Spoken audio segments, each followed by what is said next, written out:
Welcome to another edition of About Stout. This is our last of the current academic year, and it sure has gone quickly. Joining me, as always, is Chancellor Sorensen. Welcome, Chancellor. Pleasure, Doug. Thank you. We're going to be joined in the second half of the show by a special guest, a graduating senior who's about to embark on his career, my son, Daniel. Kind of sounds like a TV show, doesn't it, my son, Daniel?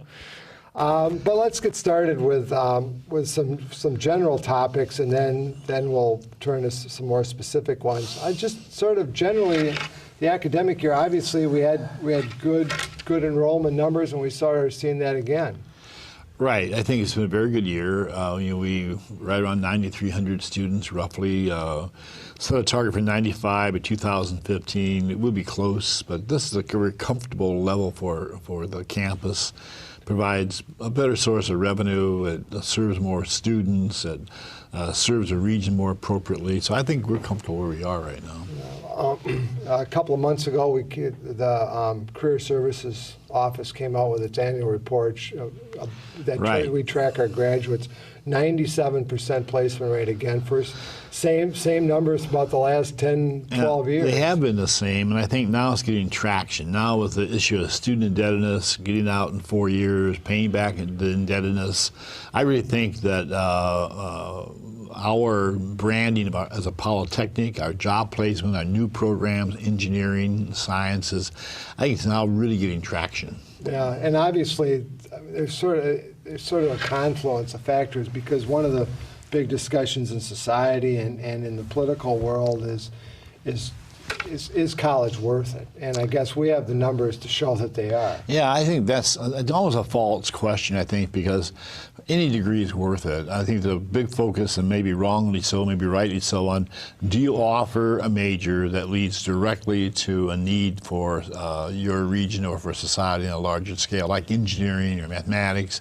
Yeah, those are very important. But also at the same time, you need philosophers, you need historians. You have to have that balance somehow. And I'm not sure, I can't give you the equation, but I think that it's a question worthwhile being asked, but don't let the question decide the answer, I think. Yeah. In October, we hosted the Board of Regents. That was a very successful. That's eon ago, Doug. I lost all memory. But it's important to show the board what we're about. I mean, one of the things that you've worked hard on is raising the visibility of UW Stout across the state, and that played a big part of it. I think we have. I think we've got a good team of people. You've been very involved in that. A lot of folks have, and we have raised the profile. We have new programs that we didn't have before, and they're very important programs for us in the state. We have a core of new faculty in almost every area that are very, very good. They do student research. They do their own research. This is a different profile of the campus than we had a decade ago, and we're being recognized for that. Yeah, and this is, speaking of the Board of Regents, since our last visit here, we've added our first ever doctoral program. That's right. I think that really reflects the maturity of the campus. The program is in career and technical education. Right. We had a baccalaureate program there, I believe, a master's program, an EDS program, and now a doctorate program. And so we enter the ranks of those who are now a doctorate degree granting school. And that, I think, is an image factor. It's a factor to attract good faculty here, good students here. And I'm really, really pleased with that. And it's something that obviously the technical college system almost demanded that we offer. Yeah, that's right. And we didn't fabricate what the degree was going to be. We grew that on our strengths. And the tech school system will utilize that pretty heavily, I think. Yeah, we have a newfangled thing on campus, something called a Fab Lab. Oh, the old Fab Lab. What is well, a the Fab Lab is developed out of MIT. It's called 3D processing, 3D printing. And I don't know the technology, but I've seen it work. And you simply scan an object, and then you put the numbers in a printer, and it creates a 3D object that you want. So I have had my head scanned. I have a bust of myself that's about that tall, but the likeness is profound. And the important thing is you can use this as a teaching tool. You can use this to fabricate only one product that you may have an idea you want to produce, and you can look at it and feel it, look at it, handle it.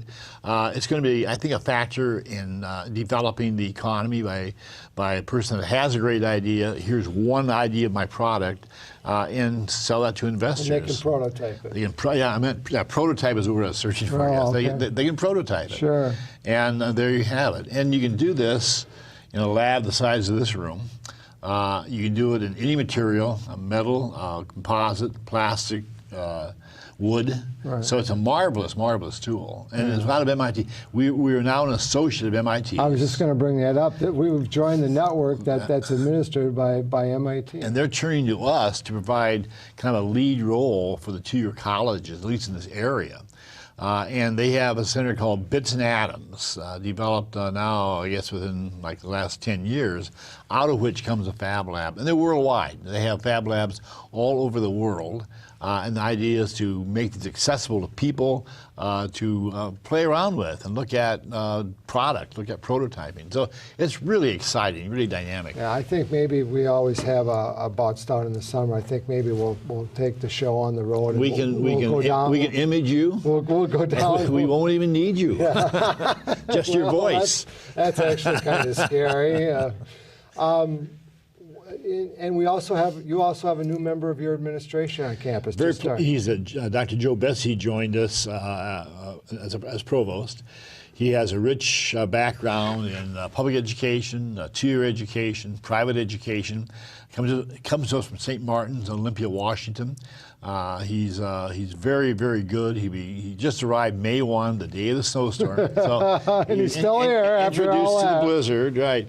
But he'll be very good for this school. He's new. He asks good questions. He's very, I think, sensitive to who we are, but where we have to go as well. Joe Bessie would do a fine job as provost. And we will. We always do an about start before the academic year begins, and I was planning that'd be a good. He'd be a good guest. Very good. Yes. So we'll get to meet Joe Bessie in a couple of months. You brought up the weather, and I've been here over 6 years now. This has probably been the most challenging year that we've had, weather-related year. It's been weird, hasn't it? That we've had, Yeah. but but it's not just challenging for us, but it's challenging for everybody that has to basically keep the parking lots. Well, I wanted to mention that because we've had a lot of snow this year, especially after January. And I would get up early, come in to see what the campus looked like, making decisions on late starts for classes, no classes, whatever. And I'd arrive at 6:30, 6:15, sometimes 6 o'clock, and the lots are always clear. They did such a fine job. They would start working at 2 in the morning sometimes to get the entire campus clean by the time people began to arrive. We had a pizza party for them. I was so appreciative that we had a little party saying, you've done a fine job. They step up and they do their job well, and the campus is much better for it. One other topic that I'd like to talk about before we get into a UW system budget discussion is we had a presentation at the recent cabinet meeting. 2 years ago, you announced, 3 years ago now, you announced an initiative to address abusive drinking on campus. Right. And we have now some new data that basically show we haven't solved the problem, but it shows that we're really making some inroads. Well, I was pleased that almost 30% of our students come here as non-drinkers and don't drink. Right. And then in terms of binge drinking, that's down. House parties, they're down. The large ones are. Maybe they have smaller ones, but they're behaving. And the accidents thus far, we've had none for a couple of years related to excessive drinking. So there have been inroads. We have a statewide problem here. We have to somehow keep chipping away at making that problem not go away, but controlling this so young people don't ruin their lives by abuse of alcohol. But it must be heartening to know that steps that you did put in place, and you were criticized for them. There's no question about it. There are a number of people that thought we were being too harsh, but actually it's having an effect. Well, my hat's off to people like Joan Thomas, who has led the effort, reporting to me on that effort. Jacob Bloom, these are just very fine people. They're good thinkers. They understand the literature, and they know how to put programs in place. So I think we can be proud of what we've done here. Yeah. I brought up earlier the whole idea of the UW system budget. And we talked about the the weather being an anomaly this year, our whole budget process has been an anomaly. I'd really talk about the weather myself.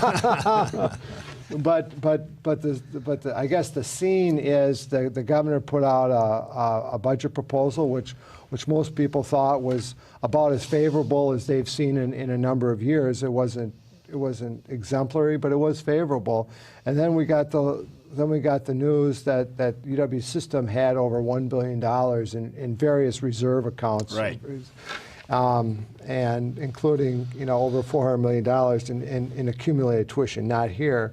And that just sort of threw everything into a cocktail. I even published an article saying support the governor's budget. A week later, that we stubbed our toe as a system, and the budget was kind of down the drain as proposed. But what we expect to happen will be, it's been said more than once, a no tuition increase. So for us, for 2 years, that's a loss of $1.3 million. Will we close the school? No, but it does cramp what we can and cannot do. Then he at least semi-promised $181 million to the UW. He's now saying, well, I need some of that for K-12. So it depends on how much he shaves off the top of that.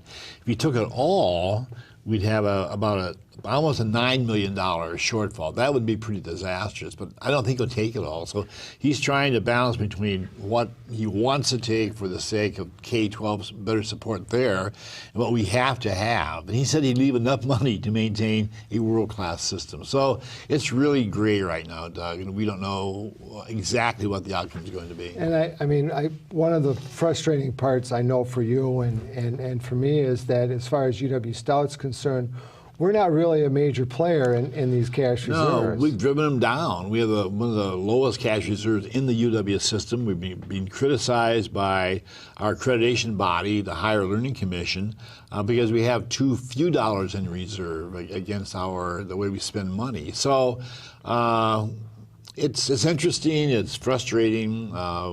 We run a good ship here, and I think we'll come out of this, but it really is murky right now what's going to be the final result. And again, I guess the problem or the issue for us is everything was going along swimming pretty well. I mean, almost too well, and then this issue. What do you think?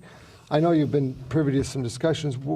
How do you think the system or the Board of Regents will want to move forward? What are some of the things? I think they'll want to They want to set some kind of standards for minimum reserves, maximum reserves, and define what that really means. I think they're going to want to, and they're doing this right now, kind of start to rebuild the trust. What we've heard, you and I, as we talk to reps, that we lost the trust. You have to rebuild the trust. Third, I think there's going to be much greater transparency in how the UW operates so that these little problems don't pop up. And as I look at it, kind of, I think realistically, the reserves aren't overly much. The balances aren't out of control, even out of line with what people do on a national level. But we have to tell that story very, very well. So I think that's going to be part of it as well. As we sit here, we're just 3 or 4 days from graduation, where you give the commencement address. In a nutshell, what's going to be your message to graduates? They're starting on a journey. They are beginning kind of a new life for many of them. I try to give them 2 or 3 or 4 tips from what I have learned in my 40-year journey in public higher education. And they're a stumble once in a while, and I cite a proverb saying, failure is not stumbling and falling. Failure is not getting up after you fall. And I think that's what they have to learn. It will not be necessarily an easy road to ultimate success. They have all the tools to do that. They have, I think, the will to do that. And if they really stick to that, they'll do well. Well, that's a nice segue, because our guest is actually going to be, you're going to actually get to hand him a diploma on Saturday. So that brings us to the end of the first half of our show. We're going to be back in a minute with our guest.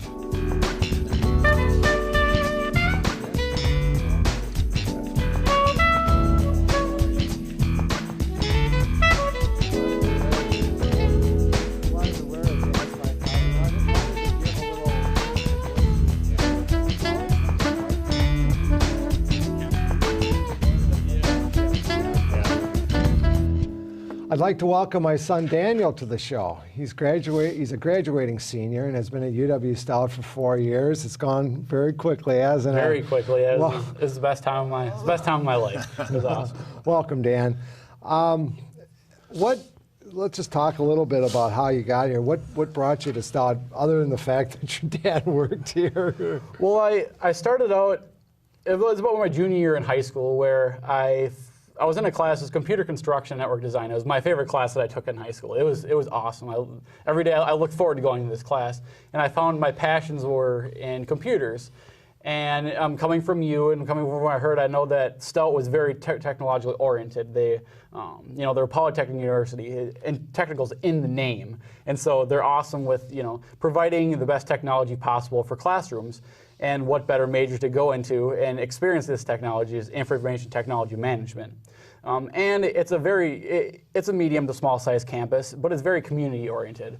So, what that means is, when you're in the classroom, it's almost like family when I'm in the classroom and I'm working with my peers. I feel like I'm at home almost. If my dad on campus you're meeting too, it gives that really a homely feel. But when you're walking around, the campus is right here and the apartments are like right next to it, and in the dorms. And my apartment's like right off campus, so it's very convenient to walk to, and it's small class sizes. I haven't had a class that was bigger than 16 people in any of my classes. Lunch once in a while? Once in a while. We went to Burger King once in a while on campus. But, you have a UW Stout Ask 5000 shirt on. Explain that. Well, Ask 5000 is actually a relatively new program that a lot of universities haven't heard of, but I actually know that Madison is trying to adopt the same program with the eScholars, eStout now program. But what it is every student is provided with a laptop on campus. That's part of their tuition, and they also get the service. So everyone knows that when you have a laptop and you have ever-growing technology, you need support for that. And with the advanced technology that Stout has here with projectors in every classroom, you need support for that too. So Ask 5000 aims to provide awesome customer service with the technical aspect to back it up, to help students with their laptops and faculty staff too with their printer and computer configuration issues. So we're all, any technical question that you can think of for technology, we help you out with that. So people actually bring their computers in for you? Yep, it's a help desk, so we're lined up. We greet you right at the door. We're very friendly. We love working with technology. That's my major, so I have to be passionate about it. Good job. Yeah, it's great. What I learn in the classroom, I can apply to Ask 5000. But yeah, so faculty, staff, students can bring up whatever they need. I work with iPhones. I worked with an iPhone with the cop actually today. We had to do some research for a cop and his iPhone to help him out. But I work with Android devices. I work with laptops. I do some printer stuff. We repair anything that you want and that you need on campus. So what Danny was saying about the homey feel of campus, etc., you must hear that a lot. I do. Friendly campus, friendly and warm and welcoming. I hear that a lot from parents. And the class sizes. We do have a class size that a lot of campuses are very envious of. When I was at Michigan State as a graduate, I was a TA, and we'd have classes of 300 people, 350 people, all sitting there listening to a history lecture. So yeah, this is different and good. Yeah. It's not even close. I've had nothing more than 16, 20 people in all my classes, so it's great. What you talked a little bit about, but what did you enjoy most about your time at Stout, do you think? Not just the classroom, but the whole experience. There's a couple things. One, I really enjoyed the social aspect, meeting a lot of new people. The first couple weeks, I really had to break out of my social barrier and actually get to know a lot of people in my dorm. Were you shy? I think everyone is shy. I have a couple roommates that are the exact opposite of being shy, but I was pretty shy. And I think a lot of people the first couple of weeks, some of those growing pains and a lot of trying to get to know people is really difficult. But my friends on my floor actually helped me out a lot for breaking out of my barriers and just, I don't know, coming home every day to knowing that there's someone to talk to about whatever issue you had on campus, or something that you're going to enjoy over on the weekend. And actually, I talked to a lot of people that are actually on my floor my freshman year. Now I live with 4 of them, so it's just that big community aspect where you stick with them forever, almost type of thing. So how important was it for you to live in the dorms? It was extremely important. I would have never met anybody. I would have met not as many, like I would have had as personal relationships that I would have had without living in the dorms. Like the first 2 years, it's a requirement, but it's there for a reason. And I just know more people, and you expand that. You have that social tree of, I know this person, well, they know 2 people, so now I know those people kind of too, and I'm going to interact with them. So it also got you with a lot of, in the community in campus too, with learning about the different clubs on campus and organizations, and it's kind of the hearsay, well, Green Sense is an awesome organization you should get to know, so you can join that, or Habitat for Humanity, all that. So it's kind of the word of mouth type of thing too with Well, I'm curious, as chancellor, the ultimate goal of a baccalaureate degree is broad-based education, and yet at the same time a job. And this young man has a job well before graduation. Yep. Why don't you talk about that road to being employed, even before you graduate? So it was about junior year. It was the beginning of my junior year. And I just gotten off a job of Boy Scout camp, and it was an awesome experience to teach little kids about. You may want to add, you are an Eagle Scout. I'm an Eagle Scout. Yeah, that was an experience by itself. But I just gotten off of Boy Scout camp, and I had a great experience.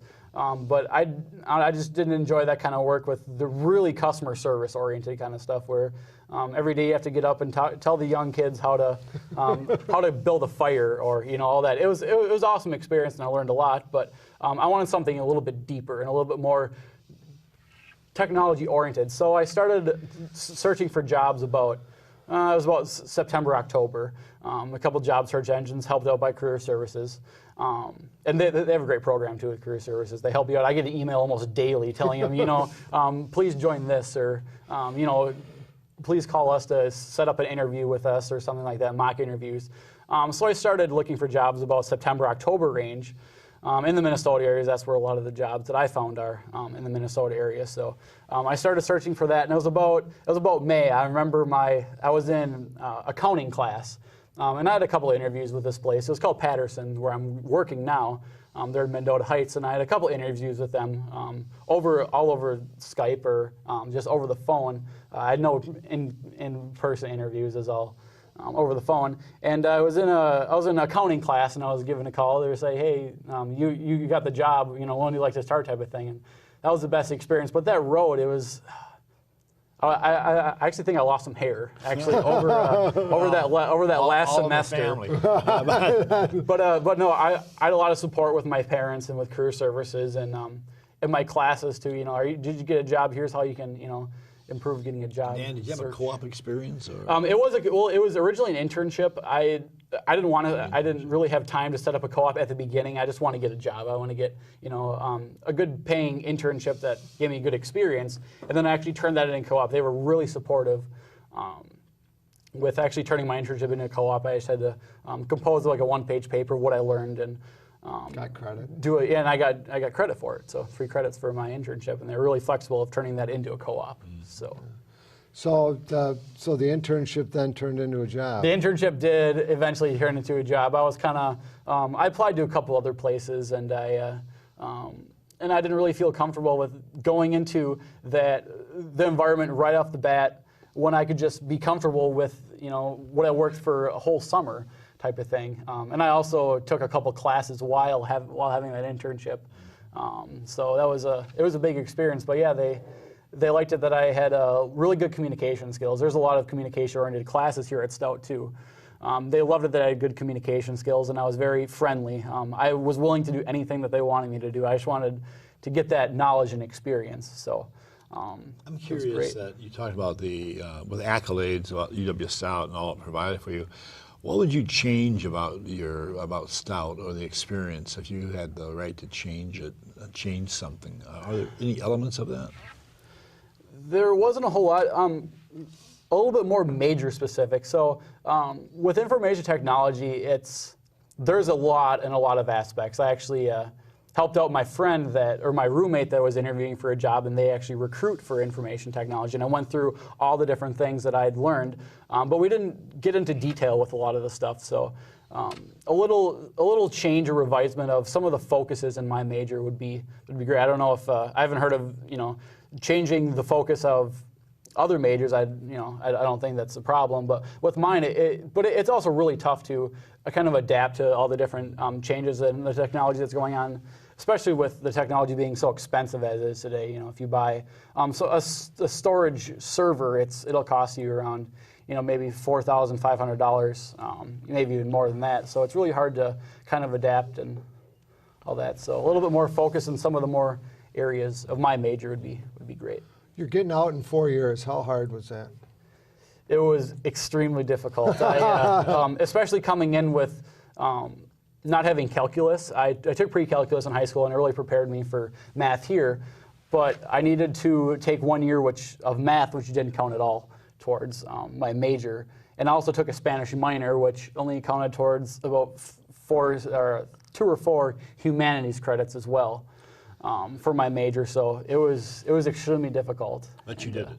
I did it. Yep, I did it. I had to take summer classes and winter classes and take an independent study outside of this, but it worked. But it was difficult, especially with my Spanish minor. I mean, the reason I ask is obviously you made a big move in the last couple of years to beef up the number of students that do get through in 4 years. Well, so the audience knows that we drove all majors, but for maybe education and engineering, down to 120 credits, so that you can more realistically get through the curriculum in 4 years. Yeah, it's, if you want to. Yeah, it's possible, but possible. I can attest that but again, it's possible. We have this, the story that came out this week.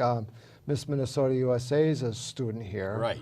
She's getting out, fashion retail merchandising, not the easiest major. She's getting out in 3.5 years while fulfilling while fulfilling her requirements or whatever she has to do to be Miss Minnesota USA. So it's possible. And it's all balanced by the fact that if you spend 4.5 years here because of a co-op or internship and you get a job, right, as opposed to 4 years not getting a job, it's right. Weigh that a little bit, I think. Yeah, no, I agree.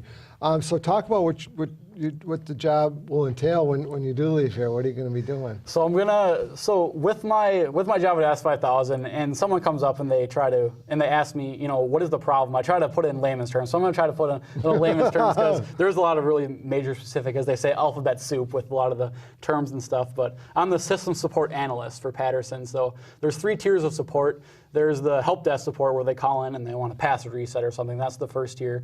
And the second tier is where I'm going to be, where that's is this something that we can handle communication-wise with if the phones are down, like the IP phones are down somewhere, or if a link is down, so we go in and kind of check that kind of stuff. And if it needs to be elevated further, which was where I worked this summer, that's the third tier. So I'm going to be the second tier. So that's kind of creating an easier flow of how those 3 systems correlate with each other. The three types of support. That's pretty in English. So yeah, I try. There's not a lot of technology involved with that part, but yeah. What are you going to remember most about your time at Stone? I'm going to learn. I learned ambition. I learned the term of ambition. So in time management, I have an awesome manager, the star director at Stout, actually, and he's very ambitious. And I really idolize him. He's one of my big idols that I kind of looked up to, and I know a lot of information technology students did as well. Whenever I see him, he's not, he's not entertaining himself while waiting for a phone call or something. He's doing something. He's working on spreadsheets. He's looking at email. He's trying to make the campus or our job better. And that's one of the biggest things. Could I be looking at Facebook, or could I be writing a program to better help myself and help others? So that's the biggest thing. It's kind of the notion of ambition and really being productive. Well, that brings us to a very special edition of About Stout. I'm very proud of him. Good job, Danny. We're going to be back this summer with another show.